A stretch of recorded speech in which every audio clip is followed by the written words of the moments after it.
신 여러분들 환영합니다. 예, 우리 옆 사람들에게 인사할까요? 사랑합니다, 축복합니다로 인사하겠습니다. 예, 우리 인터넷으로 예배하신 분들도 사랑합니다, 축복합니다. 예, 참 오늘은 글로벌한 것 같습니다. 이렇게 오랜만에 예배에 참여하신 분들도 계시고 또 아프리카에서 오신 분도 계시고 그렇습니다. 예, 오늘 요절 말씀 2장 9절 상반절 잡았습니다. 우리 함께 읽고 제가 기도하고 시작하겠습니다. 시작. 연회장은 물로 된 포도주를 맛보고도 어디서 났는지 알지 못하되 물떠온 하인들은 알더라. 고마우신 하나님, 인생의 참 기쁨을 몰라 방황하던 저희들에게 찾아오시고 저희들에게 참 기쁨을 공급하신 우리 주님을 인하여 감사를 드립니다. 저희가 날마다 이 주님을 사모하고 주님과 함께하기를 소망하는 자들이 되게 도와주시옵소서. 세상은 어둡고 기쁨이 없고 우리를 절망 가운데 살아가게 하지만 제가 참 이 시간 주님 앞에 나와 참 변화의 능력을 경험하고 또 참 주님이 주신 기쁨을 사모하여 이 자리에 나왔사오니 주님 만나게 하시고 주님이 주시는 충만한 기쁨으로 가득하게 축복하여 주시옵소서. 이 시간 허물주고 연약한 종을 붙잡아 주시고 주의 말씀만을 선포할 수 있도록 도와주시옵소서. 감사하고 모든 말씀 주 예수 그리스도 이름으로 기도하였습니다. 아멘. 코로나19로 인해 많은 것들이 변하고 있습니다. 미래학자들은 코로나19 이후에는 정치, 경제, 사회, 문화 등 모든 분야들이 새롭게 바뀌게 될 것이라고 말합니다. 미국 경제주간지 블룸버그가 선정한 세계 1위 미래학자 제이슨 생커라는 분이 있습니다. 그분이 이 책에서 이런 말을 했습니다. 코로나 이후의 세계라는 책에서 코로나19로 심각한 인명피해와 손실이 발생한 가운데서도 기회는 존재한다. 그리고 미래에 닥칠 위험을 관리하기 위해 준비하고 대비할 기회를 놓치지 않는다면 코로나 팬데믹은 오히려 반면교사가 될 것이다. 이렇게 말했습니다. 자, 이 말은 우리가 심각한 위기를 맞더라도 그것을 미리 예측하고 그것에 맞게 변화되기만 하면 오히려 기회를 잡게 된다는 말입니다. 코로나19로 인해 교회는 큰 위기를 맞고 있습니다. 교회가 살아남기 위해서도 변화를 모색해야 합니다. 이 때문에 인터넷 온라인 모임을 활성화하고 있습니다. 또한 모이는 교회에서 흩어지는 교회로 또 교회 안에서의 예배가 아니라 삶이 예배가 되도록 변화하고자 합니다. 이렇듯 나라든 기업이든 교회든 시대의 변화를 읽고 대비하지 않으면 도태될 수밖에 없습니다. 그런데 이 변화는 기업이나 교회만 필요한 것이 아닙니다. 우리 각자의 변화가 필요합니다. 그러나 우리 중에는 변화를 거부하는 사람들이 있습니다. 왜 변화를 거부할까요? 익숙하고 편한 것이 좋기 때문입니다. 변화하기 위해서는 고통과 희생이 따르기 때문입니다. 이것이 싫기 때문에 현실에 안주하고 익숙함에 머물러 있고자 합니다. 그러나 우리가 변화되지 않으면 시대에 뒤처지게 되고 결국은 도태될 수밖에 없습니다. 그러므로 변화는 선택이 아니라 필수입니다. 이것을 아는 많은 사람들은 자신의 문제를 개선하고자 변화된 삶을 살고자 노력합니다. 어떤 분들은 책을 열심히 읽어서 지식을 쌓고자 합니다. 어떤 분은 열심히 운동해서 몸짱을 만듭니다. 자매님들은 성형수술을 해서 아름다운 외모를 만들기도 합니다. 이런 노력들을 통해 우리는 외적으로 많은 변화를 얻을 수 있습니다. 자신감도 얻을 수 있습니다. 그러나 문제는 아무리 노력해도 우리의 내면은 좀처럼 바뀌지가 않는다는 데 있습니다. 자, 이처럼 변화되기 힘든 우리가 어떻게 변화를 할 수 있을까요? 오늘 우리는 물을 포도주로 변화시키시는 변화의 능력자 예수님을 만나게 됩니다. 맹물은 아무 맛도 없고 냄새도 없고 향기도 없습니다. 예수님은 이런 맹물과 같은 우리를 포도주와 같은 자들로 변화시켜 주십니다. 참 우리를 맛깔나고 향기롭고 냄새가 이렇게 풍기는 아름다운 삶으로 변화시켜 주십니다. 자, 그러면 이런 변화를 얻기 위해서 우리가 해야 할 일이 무엇일까요? 우리가 무엇을 위해서 노력해야 할까요? 본문을 통해서 이것을 배우고 저희 모두가 변화된 새 인생을 살아갈 수 있기를 기도합니다. 첫째로 우리가 변화되기 위해서는 기도하며 예수님의 때를 기다려야 합니다. 뭐가 필요하다고요? 기도하며 예수님의 때를 기다리는 것입니다. 1절에서 4절입니다. 자, 1, 2절을 보십시오. 예수님께서 제자들을 부르신 지 사흘이 되던 날이었습니다. 갈릴리 가나라는 마을에 혼례잔치가 있었습니다. 우리나라 혼례잔치는 1시간이면 끝납니다. 그러나 유대의 혼인 예식은 수요일에 시작해서 일주일 동안이나 행해졌습니다. 이 기간 신랑과 신부는 왕과 왕후의 대접을 받고 여러 하객들의 축하를 받게 됩니다. 당시 혼인잔치에는 유명한 랍비들도 초청을 했는데 예수님과 그 제자들도 혼례 청함을 받았습니다. 현재 예수님은 공생애를 막 시작해서 제자들을 부르신 지 나흘째가 되던 아주 중요한 시점에 있었습니다. 그런데도 예수님은 시간을 내서 이 혼례잔치에 흔쾌히 참여하셨습니다. 이것은 무엇을 말해줄까요? 그만큼 예수님은 이 혼인잔치를 아주 중요하게 여기고 그 혼인잔치를 축복해 주시는 분이심을 알 수 있습니다. 우리가 창세기 2장을 공부해 보면 하나님께서는 아담에게 여자를 만들어줌으로 처음 결혼을 시작하게 됩니다. 첫 부부인 아담과 하와는 에덴 동산에서 참된 기쁨과 행복을 누리며 아름다운 가정을 이루게 되었습니다. 그러나 안타깝게 죄를 범함으로 말미암아 낙원에서 쫓겨나게 되었고 가정의 참된 행복은 깨지게 되었습니다. 예수님께서 이 땅에 오신 목적은 참 행복을 잃어버린 가정을 회복시켜 주시기 위해서입니다. 이 때문에 예수님은 공생애를 출발하는 아주 중요한 시점에 기꺼이 혼례잔치에 참여하셨습니다. 그리고 신랑과 신부를 마음껏 축복해 주셨습니다. 그런데 3절 상반절을 보십시오. 혼인잔치가 무르익어 가고 있을 때 포도주가 떨어지는 심각한 문제가 발생했습니다. 사람들에게 기쁨과 흥을 돋워주는 포도주는 잔치에 있어서는 없어서는 안 될 핵심 중의 핵심입니다. 이런 포도주가 떨어졌으니 어떻게 되겠습니까? 잔치의 흥은 깨지게 되고 여기저기서 원망과 불평이 터져나오게 될 것입니다. 미리 준비해 놓지 못한 신랑은 큰 봉변을 당할 수도 있습니다. 포도주가 떨어진 혼인잔치는 참 기쁨을 잃어버린 이 세상의 모습과도 같습니다. 인간은 본래 참 기쁨의 동산인 에덴 동산을 소유했던 자들입니다. 때문에 인간이라면 누구나 참 기쁨을 얻기 위해서 부단히 노력합니다.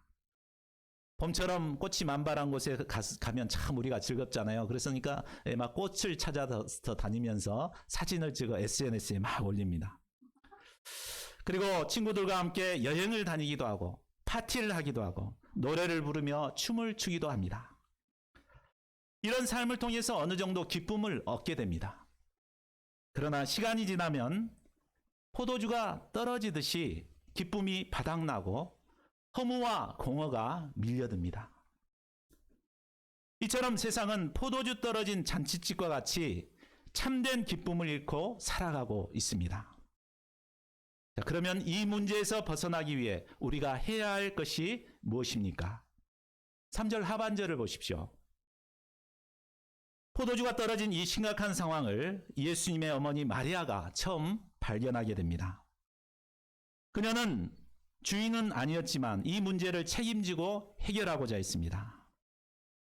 예의치 않던 일이라 그 어디서도 포도주를 구할 수가 없었습니다. 그래서 이 문제를 이제 조용히 예수님께 아뢰입니다. 저들에게 포도주가 없다.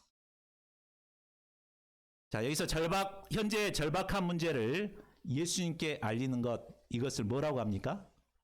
예, 그렇죠. 기도입니다. 기도는 뭐 거창하거나 어려운 것이 아닙니다. 현재의 어려움을 있는 그대로 예수님께 알리고 도움을 요청하는 것입니다.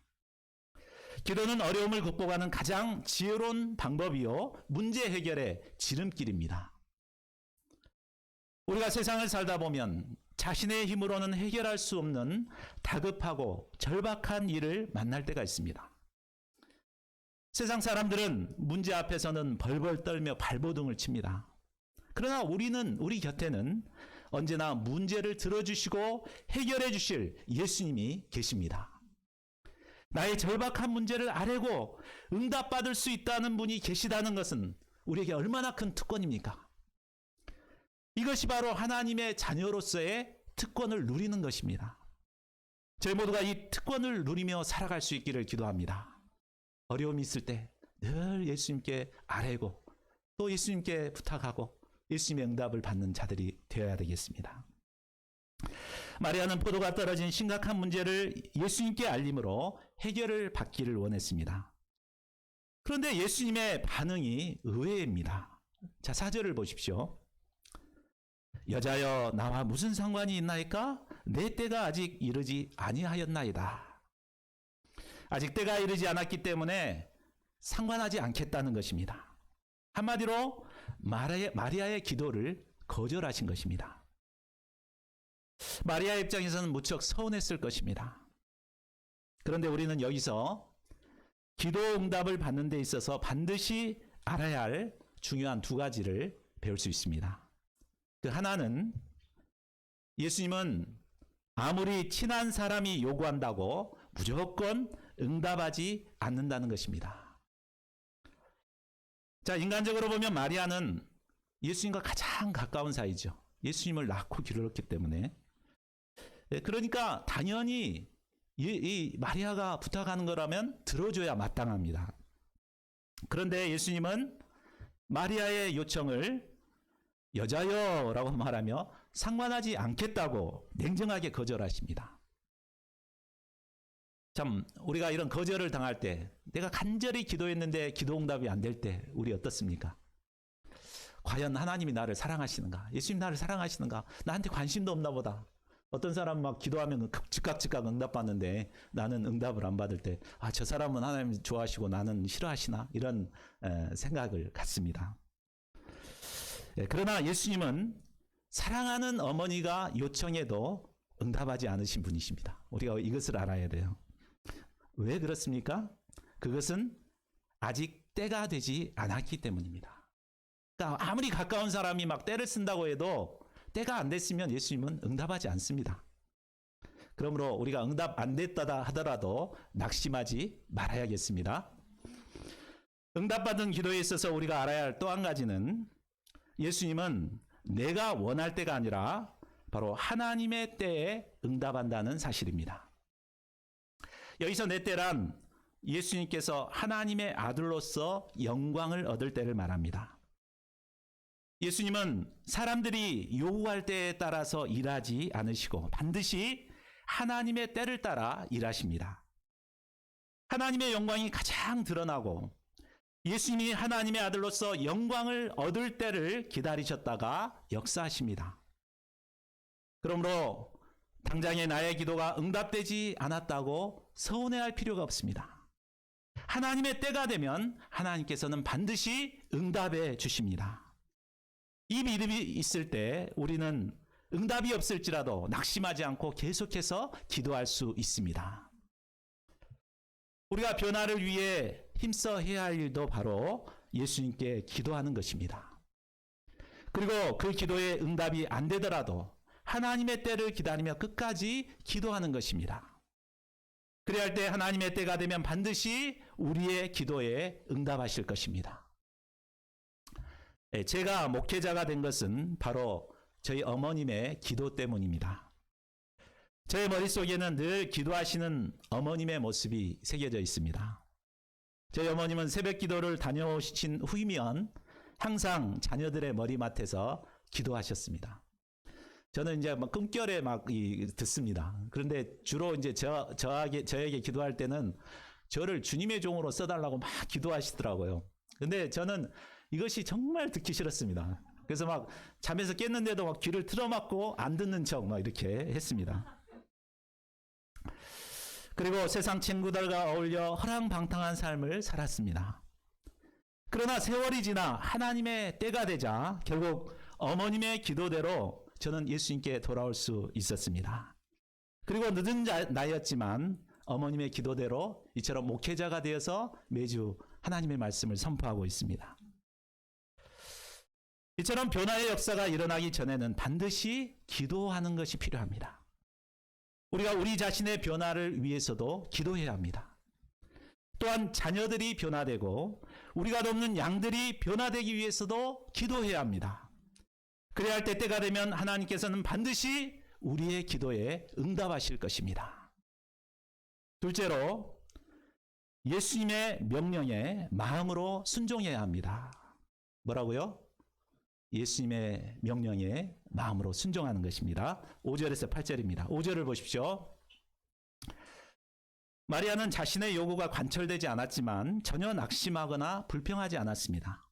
지금은 때가 아니지만 조만간 반드시 예수님께서 일하실 것을 믿고 믿음으로 역사 환경을 만듭니다. 마리아는 예수님이 때가 되면 분명히 하인들에게 뭔가를 지시할 것을 알았습니다. 그래서 하인들에게 예수님이 무슨 말씀을 하시든지 그대로 순종하라고 준비시켰습니다. 6절, 7절을 보십시오. 때가 되자 예수님은 하인들에게 명령하셨습니다. 그 명령은 유대인의 정결 예식에 필요한 돌 항아리에다가 물을 채우라는 명령이었습니다. 유대인들은 외출했다가 집에 돌아오거나 어떤 잔치에 참여하기 위해서는 반드시 밖에서 정결 예식을 취합니다. 그래서 이렇게 손을 여기서부터 여기까지 물을 부어가지고 쫙 이렇게 씻어냅니다. 그리고 이제 닦고 안에 들어가서 잔치에 참여하게 됩니다. 잔치에는 많은 사람들이 오기 때문에 주인은 이웃에게 빌려서 6개의 돌 항아리를 준비했습니다. 그리고 이미 정결 예식을 마쳤기 때문에 그 항아리는 모두 물이 없고 비어 있었습니다. 그런데 예수님은 바로 이곳에다가 다시 물을 채우라고 명령하셨습니다. 자, 하인들이 예수님의 이 명령에 순종하기 어려운 점은 한두 가지가 아닙니다. 어떤 어려운 점이 있을까요? 첫째는 순종하기 위해서는 많은 시간과 노력이 필요하다는 것입니다. 당신은 요즘처럼 수도꼭지만 틀면 물이 바로 나오는 그런 시대가 아닙니다. 물을 떠오기 위해서는 마을 공동샘에 가서 두레박으로 길러와야 됩니다. 그리고 팔레스타인 지방의 이 샘은 우리보다 훨씬 깊습니다. 30m 막 이렇게 되는 건데 거기 가서 막 두레박으로 해가지고 통에 담아가지고 가지고 와가지고 부어야 됩니다. 두세 통 드는 돌 항아리 6개니까 얼마예요? 3, 6, 18, 15통을 이렇게 옮겨와야 돼요. 이 얼마나 많은 노동력이 필요합니까? 힘듭니까? 참 이런 일을 하라고 할 때 참 쉽지가 않습니다. 둘째는 그들은 바쁘고 할 일이 많은 사람들입니다. 잔치집의 하인들은 한가한 사람이 아닙니다. 연회장의 명에 따라 잔치를 맡아 섬기고 있습니다. 때문에 딴짓을 할 여유가 별로 없습니다. 이런 그들이 만일 예수님이 시킨 일을 하다가 연회장한테 탁 들키기라도 한다면 당장의 볼기를 맞고 직장에서 쫓겨나게 될 것입니다. 셋째로 예수님의 명령이 쓸데없는 명령이라는 인간적인 생각입니다. 현재 그들은 포도주가 떨어진 심각한 문제를 안고 있습니다. 그런데 항아리에 물을 채우는 일은 일과는 전혀 상관이 없는 일입니다. 항아리에 물을 채우는 일은 다음날 해도 됩니다. 다음날 식전까지만 이제 하면 되는 일입니다. 이처럼 시급하지도 않고 이해되지도 않는 일을 아까운 시간을 들여서 순종한다는 것은 쉬운 일이 아닙니다. 그러나 하인들은 어떻게 합니까? 7절을 보십시오. 항아리에 물을 채우라 하신즉 아기까지 채우니. 그들은 하는 신용만 한 것이 아닙니다. 아기까지 채웠습니다. 아기까지 채우려면 어떻게 해야 돼요? 마지막 통은 다 가지고 와가지고 조심스럽게 이렇게 부었다가 다른 통에다 이렇게 옮겨야 되죠. 그러니까 온 마음을 다해서 순종한 것입니다. 그들은 이해가 되지 않는 예수님의 말씀이었지만 또 마음이 조급하고 바쁜 마음이 있었지만 온 마음과 진심을 들여 예수님의 말씀에 순종했습니다. 그뿐만이 아니었습니다. 8절을 보면 예수님께서는 항아리의 채우물을 이제는 연회장에게 갖다 주라고 합니다. 연회장은 모든 행사를 주관하는 총감독입니다. 참 이 연회장은 지금 포도주가 없어가지고 막 발을 동동 구르고 있는 그런 상황입니다. 그런데 분명히 물을 떠왔잖아요. 이 물을 갖다 주면 어떻게 해야 되겠어요? 참 나를 물 먹이려고 해? 하면서 그냥 막 이게 깨버리겠죠. 네. 그러나 하인들은 이런 위험을 무릅쓰고 예수님의 말씀에 순종해서 연회장에게 갖다 주었습니다. 네, 순종이란 이처럼 자신이 이해할 수 없지만 자신의 생각을 내려놓고 겸손히 하나님의 뜻에 자기를 복종시키는 것입니다. 그래야 믿음이 성장하고 변화를 경험할 수 있습니다. 그런데 과연 우리는 이런 순종을 하고 있습니까? 한번 자신에게 물어보십시오. 내가 이렇게 순종하고 있습니까? 우리는 머리로 이해되고 순종할 만한 상황이 돼야 순종할 수 있다고 생각합니다. 그래서 참 예수님의 말씀에 이 핑계 저 핑계를 대며 순종하지 않습니다. 이런 사람은 신앙생활을 아무리 오래 해도 변화나 성장이 없습니다. 순종이란 내 머리로 이해되지 않아도 자신을 부인하고 하나님의 뜻에 온전히 복종하는 것입니다. 이때 우리는 변화를 경험하고 성장할 수 있습니다. 우리 베드로의 예를 한번 살펴보겠습니다. 지난주 말씀에서 안드레의 형 베드로가 이제 예수님께 나왔잖아요. 그때 예수님께서 뭐라고 하셨습니까? 너는 요한의 아들 시몬이니 장차 개발하 하겠다. 그 모래와 같은 자를 반석과 같이 변화시켜 주겠다. 이렇게 말씀하십니다.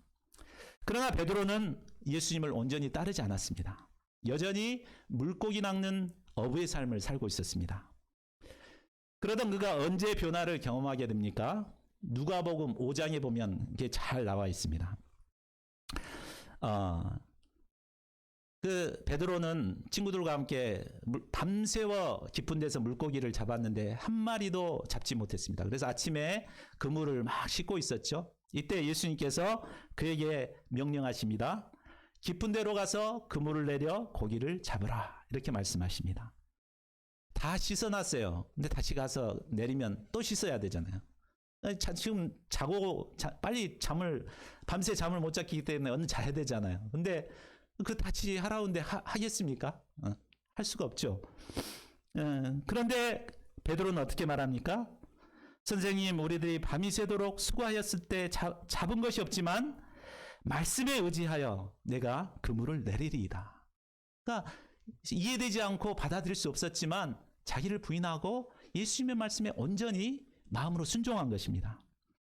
이때 2배가 가득할 만큼 고기를 잡는 일이 발생했습니다. 이를 통해서 그가 예수님이 창조주 하나님이 되신 것을 발견하고 무릎을 꿇고 예수님께 나가게 되죠.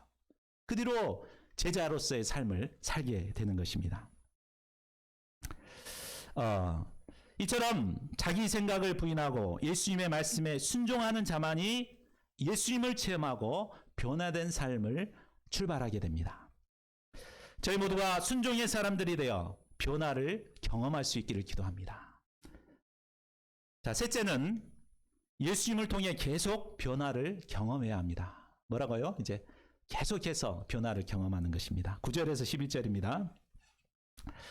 자, 하인들이 예수님의 말씀에 순종하자 어떤 놀라운 일이 일어납니까? 9절 10절을 보십시오. 하인들이 가져왔던 물은 포도주로 변해 있었습니다. 포도주도 그냥 포도주가 아니라 연회장이 깜짝 놀랄 정도로 극상품의 포도주가 된 것입니다. 예수님께서 포도주 떨어진 잔치집에 바로 극상품의 포도주를 공급해 주신 것입니다. 이로 인해 연회장은 포도주도 준비 못했던 무능한 사람이 될 난처한 상황에서 그 위기를 모면하게 되었습니다. 연회장은 신랑이 이런 일을 벌였다고 생각했습니다. 아마 몰래카메라 깜짝 쇼를 한 걸로 오해했습니다. 그래서 신랑을 불러다가 사람마다 먼저 좋은 포도주를 내고 좀 알딸딸하면은 물을 타가지고 이렇게 주는데 당신은 이 좋은 것을 다 감춰놨다가 지금 이렇게 내놓냐고. 참 보기 드문 훌륭한 청년이라고 이렇게 이제 칭찬을 했습니다. 신랑은 자칫 결혼이 깨질 뻔했던 위기를 모면하게 되었습니다. 예수님의 만드신 극상품의 포도주로 인해 썰렁했던 혼례잔치는 다시 활기가 넘치게 되었습니다. 혼인잔치에 기쁨이 충만하게 되었습니다. 행복한 웃음소리가 넘쳐나왔습니다. 그러나 그들은 기쁨을 누리기는 했지만 이 포도주가 어디서 왔는지는 아무도 알지 못했습니다. 반면에 하인들은 어떠합니까? 그들은 아직 포도주 맛도 못 봤습니다. 연회장에게 칭찬을 듣지도 못했습니다. 그들이야말로 극상품 포도주를 공급한 주역들이었지만 아무도 그들의 수고를 알아주는 사람이 없습니다. 그러나 그들은 깨닫게 된 게 한 가지 있습니다. 뭘 깨달았습니까? 바로 이 놀라운 변화가 예수님을 통해서 왔다는 사실입니다. 자, 과연 누가 은혜를 받은 자입니까? 여기 보면은 연회장, 신랑, 또 잔치에 참여한 사람들, 하인들, 어떤 사람이 가장 은혜를 받은 사람이죠? 그렇죠.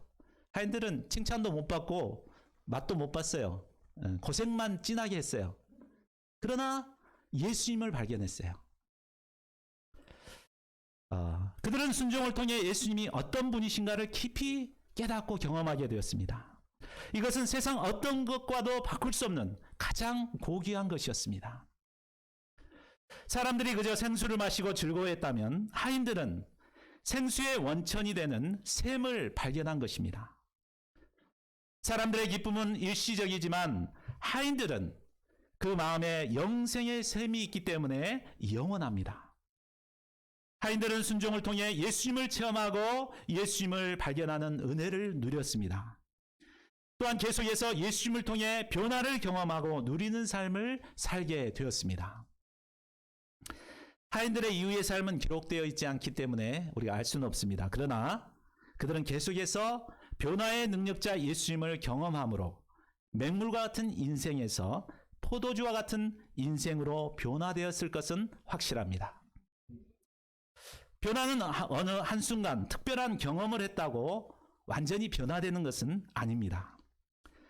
베드로가 예수님의 말씀에 순종을 경험함으로 변화되기는 했습니다. 그러나 그는 우리가 복음서를 읽어보면 그 뒤에도 얼마나 많은 시행착오와 실수를 하게 됩니까? 심지어 예수님이 잡히실 때 나 몰라라 하고 도망쳤다가 예수님을 모른다고 3번씩이나 저주하면서까지 부인했던 자입니다. 그리고 사명을 떠나 또다시 물고기 잡는 어부의 삶을 살기도 했습니다.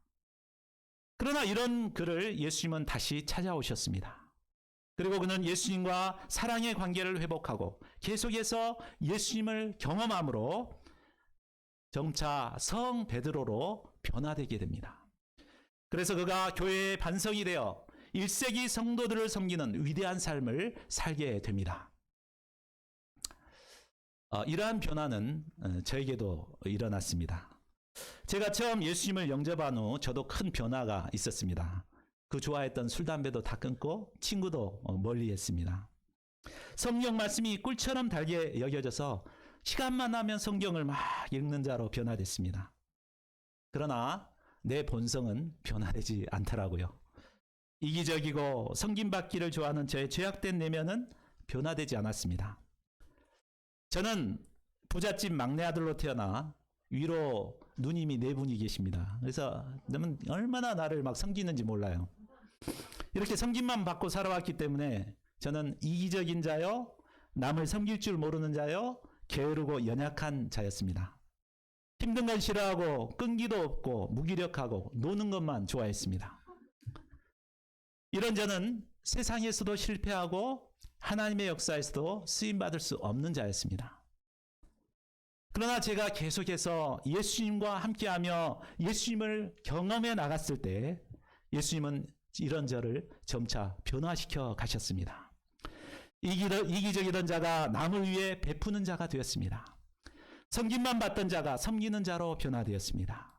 게으르고 끈기 없던 자가 열심히 맡은 일에 충성하는 자로 변화되었습니다. 이로써 세상에서도 승리하고 이제는 하나님의 역사에도 귀하게 쓰임받게 되었습니다. 제가 세상에서 신문사 부장을 했습니다. 또 세상에서 국회의원 비서를 했습니다. 문화원, 순천문화원 사무국장을 했습니다. 잘 나가던 사람입니다. 저 이래봬도 이렇게 세상에서도 잘 나가고 이제는 하나님의 구원 역사에 쓰임받는 종이 되었습니다. 세상의 그 어떤 것도 우리를 근본적으로 변화시켜주지 못합니다. 군대에 갔다 온 형제들은 군대에서 돌아오면 일주일 정도는 변화된 것 같습니다. 저절로 아침에 눈이 탁 뜨여져요. 그러니까 또 뭐든지 못할 것이 없을 것 같습니다.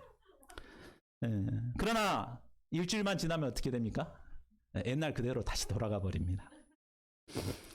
2년간의 강한 훈련이 우리를 결코 변화시켜주지 못한다는 것을 보여줍니다. 우리가 진정으로 변화받기 위해서는 물을 포도주로 변화시키신 예수님과 함께해야 합니다. 예수님께 기도하고 예수님의 말씀에 순종하고 계속해서 예수님과 깊은 변화의 경험을 해야 합니다. 그래야 할 때 예수님은 우리를 변화시켜서 극산품 포도주와 같은 인생으로 우리를 살게 하십니다. 저희가 변화를 경험하고 주님께 귀하게 쓰임받을 수 있기를 기도합니다. 11절을 보십시오. 예수님께서 이 첫 표적을 갈릴리 가나에서 행하여 그의 영광을 나타내심에 제자들이 그를 믿으니라. 저자는 가나의 호진잔치에서 일어난 이 사건이 예수님께서 행하신 첫 표적이라고 말하고 있습니다.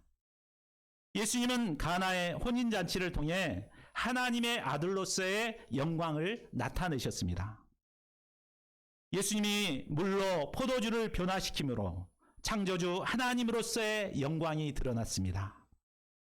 예수님은 기쁨을 잃어버린 잔치에 참 기쁨을 주심으로 우리 인생들에게 참 기쁨과 행복을 공급하시는 분이심을 드러내셨습니다. 무엇보다 예수님은 변화가 필요한 인생들을 변화시키시는 변화의 능력자가 되십니다. 이 예수님을 믿을 때 우리는 천국의 기쁨과 행복을 누리는 변화된 인생을 살아갈 수 있습니다. 이런 축복된 삶을 살아가는 저희 모두가 되기를 기도합니다. 결론을 맺겠습니다. 가나의 혼인잔치에서 물을 포도주로 변화시키신 예수님은 맹물과 같은 우리를 포도주와 같은 자들로 변화시키기를 원하십니다. 코로나19는 하나님께서 우리를 변화시키기 위해 주신 기회라고 생각합니다. 우리가 비대면의 시대를 맞이하고 있죠. 그렇기 때문에 친구들과 어울릴 수가 없습니다. 여행 가고 싶지만 여행 갈 수도 없습니다. 우리 신입생 오리엔테이션도 안 하죠. 이로 인해 우리에게는 시간들이 많이 주어졌습니다. 우리는 빈 항아리에 물을 채워넣을 수 있는 충분한 시간을 갖게 되었습니다. 예수님은 우리에게 주어진 이 시간을 헛되이 보내지 말고 말씀에 순종하고 기도하여서 빈 항아리를 채워가기를 원하십니다. 저희 모두가 매일 깨어 기도하며 예수님의 말씀에 순종하며 계속해서 예수님을 깊이 경험하고 누리는 자들이 될 수 있기를 기도합니다. 이를 통해 변화되어가는 이 시대에 하나님께서 쓰시는 주역들로 귀히 쓰임받을 수 있기를 간절히 기도합니다. 우리 요절 말씀 읽고 우리 함께 기도하겠습니다. 2장 9절 상반절입니다. 시작. 연회장은 물로 된 포도주를 맛보고도 어디서 났는지 알지 못하되 물떠온 하인들은 알더라.